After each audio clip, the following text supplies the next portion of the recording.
नमस्कार। आज आहे कोजागिरी पौर्णिमा।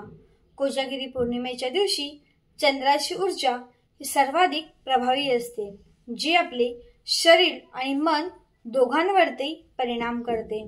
त्या रात्री चंद्राच्या किरणामध्ये एक औषधी गुणधर्म असतात, म्हणून या दिवशी आपण चंद्रदर्शन करणे, ध्यान करणे किंवा चंद्रनमस्कार करणे अत्यंत लाभदायक असते। चंद्रनमस्कार कसे करायचे ह्याचे स्टेप मी व्हिडिओच्या एंडला देतच आहे। जसं सूर्यनमस्कार केल्यामुळे आपल्याला उष्णता भेटते, एनर्जेटिक फील होतं, त्याचप्रमाणे जर आपण चंद्रनमस्कार केले तर मन शांत होतं, संतुलित होतं आणि आपल्याला रिलॅक्सेशन फील होतं।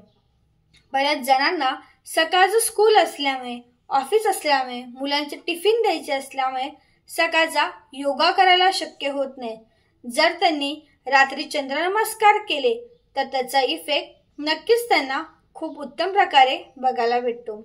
चंद्रनमस्कार केल्यामुळे मन शांत होतं, ताण कमी होतो, एकाग्रता वाढते, भावनिक संतुलन सुधारतं, तसंच शरीरातील उष्णता कमी होण्यासाठी मदत होते।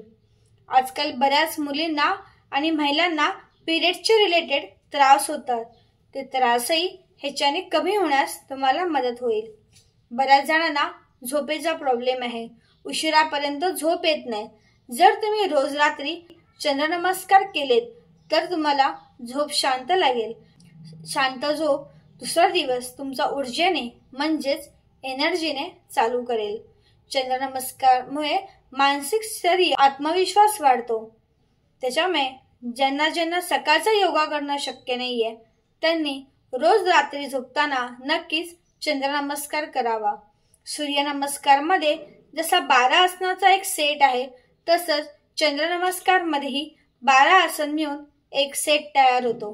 12 सूर्य मंत्र आहेत, तसेच चंद्रनमस्कारसाठी 12 चंद्रमंत्रही आहेत, ते मी कॅप्शन मध्ये मेन्शन करते।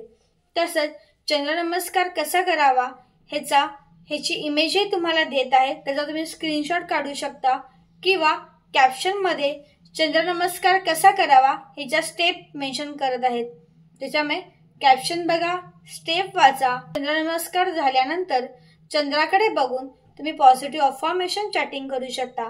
मी शांत आहे, माझी एकाग्रता खूप छान आहे, मला खूप रिलॅक्स वाटते। चला, चंद्रनमस्कार सगळ्यांनी ट्राय करा आणि कमेंट बॉक्समध्ये नक्की लिहा कोणी कोणी ट्राय केलं आणि तुम्हाला कसं वाटलं।